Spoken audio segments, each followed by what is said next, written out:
Jadi kita udah terangkan secara ilmiah. Anda yang nggak mau maulid, kita nggak pernah maksa kok. Tapi jangan pernah mengharamkan siapapun juga yang mau membaca maulid Nabi. Kenapa? Karena banyak orang yang akhirnya jadi pribadi yang merindukan Nabi setelah maulid Nabi. Banyak terjadi seperti itu. Jadilah Anda orang-orang yang mengambil bagian untuk menjadi orang yang mengagungkan Rasulullah Sallallahu Alaihi Wasallam. Amin.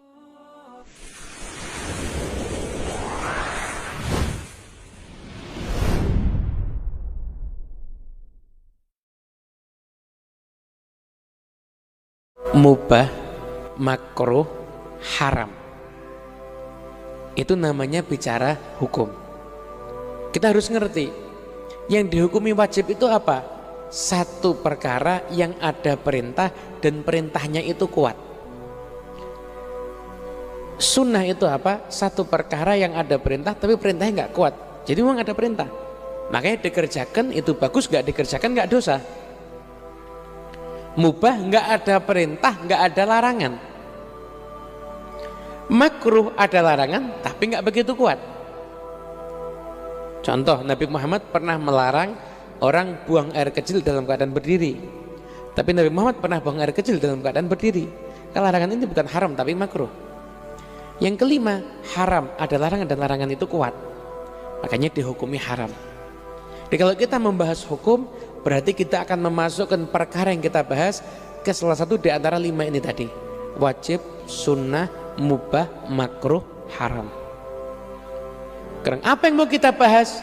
Maulid Nabi. Harus sepakat dulu, maulid Nabi itu apa? Apa maulid Nabi?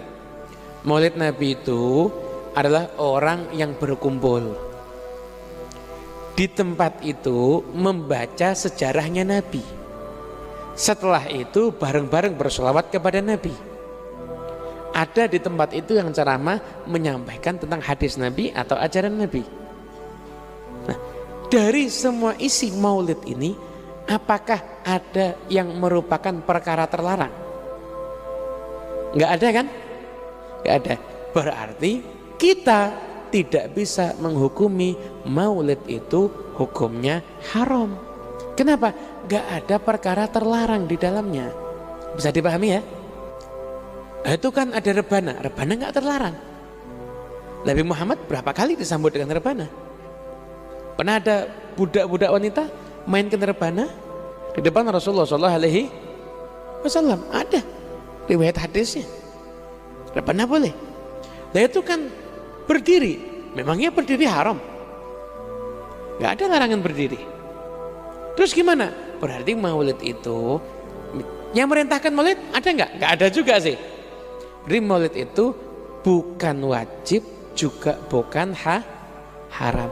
Tapi isinya maulid seperti duduk kumpul bersama zikir, kemudian belajar sejarah Nabi, membaca sholawat, mendengarkan ilmu, ini semuanya perkara yang hukumnya sunnah. Jadi peringatan maulidnya seperti tadi itu hukumnya mubah, nggak ada perintah juga nggak ada larangan. Tapi isi dalam amaliyah maulid itu hukumnya adalah sunnah.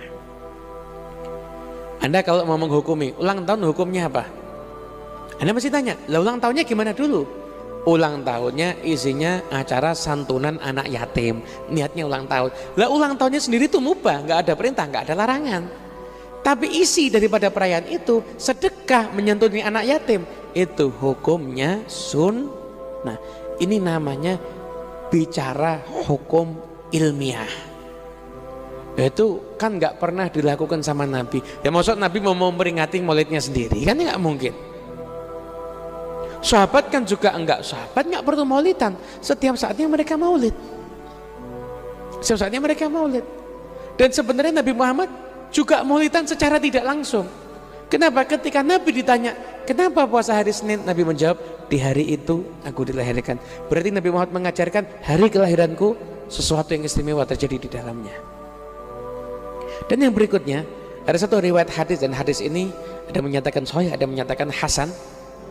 Ketika Rasulullah SAW beliau itu didatangi oleh paman beliau Abbas. Abbas ketika itu meminta izin kepada Rasul. Ya Rasulullah, izinkan aku untuk memujimu. Mengatakan apa? Katakan, la yafdhadillahu fak, semoga mulutmu akan selalu dijaga, enggak akan ada cacatnya.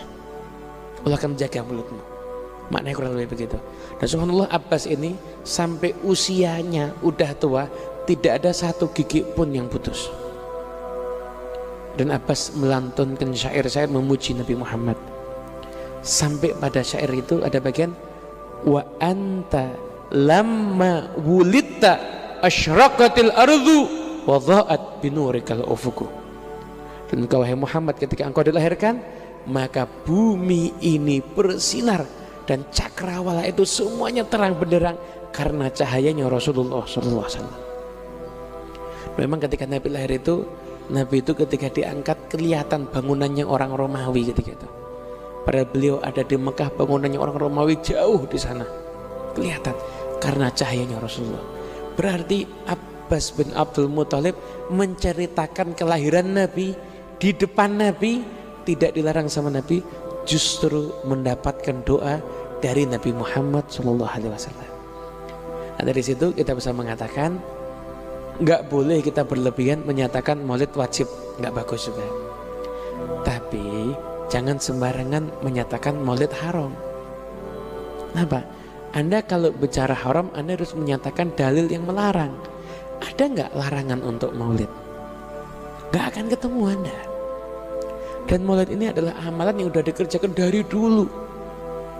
Sekian ratus tahun tidak pernah ada ulama yang ingkar, baru berapa ratus tahun kemudian baru ada ulama yang ingkar. Jadi ini amalan udah semenjak dahulu kala. Amalan yang bagus dan terbukti bisa menjadikan orang semakin dekat dengan Nabi Muhammad SAW. Dan tentunya siapapun yang mau mengadakan acara maulid juga jaga adab.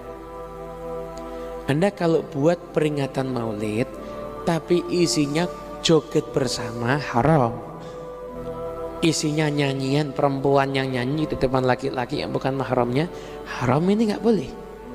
Perempuan yang nyanyi di depan laki-laki yang bukan mahramnya, ini hukumnya adalah satu hal yang haram, nggak boleh. Nggak, jangan sampai terjadi. Jadi jaga adab juga di dalam perayaan maulid Nabi Muhammad SAW. Mungkin itu sangat jelas insya Allah. Jadi kita udah terangkan secara ilmiah. Anda yang nggak mau maulid, kita nggak pernah maksa kok. Tapi jangan pernah mengharamkan siapapun juga yang mau membaca maulid Nabi. Kenapa? Karena banyak orang yang akhirnya jadi pribadi yang merindukan Nabi setelah maulid Nabi. Banyak terjadi seperti itu. Jadilah Anda orang-orang yang mengambil bagian untuk menjadi orang yang mengagungkan Rasulullah SAW.